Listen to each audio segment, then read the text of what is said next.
জাতীয় প্রশ্নের সামনে হতবিহ্বল হয়ে পড়ে, হীনমন্য হয়ে পড়ে, শেষ পর্যন্ত শত্রুর সামনে তারা মাথা নত করে দেয়, আত্মসমর্পণ করে দেয়।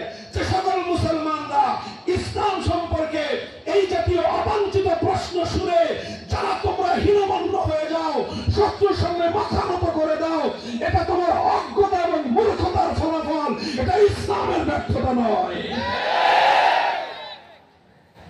আলহামদুলিল্লাহ আমরা এতটা হীনমন্য নই, আমাদের এতটুকু দ্বিধা নয়।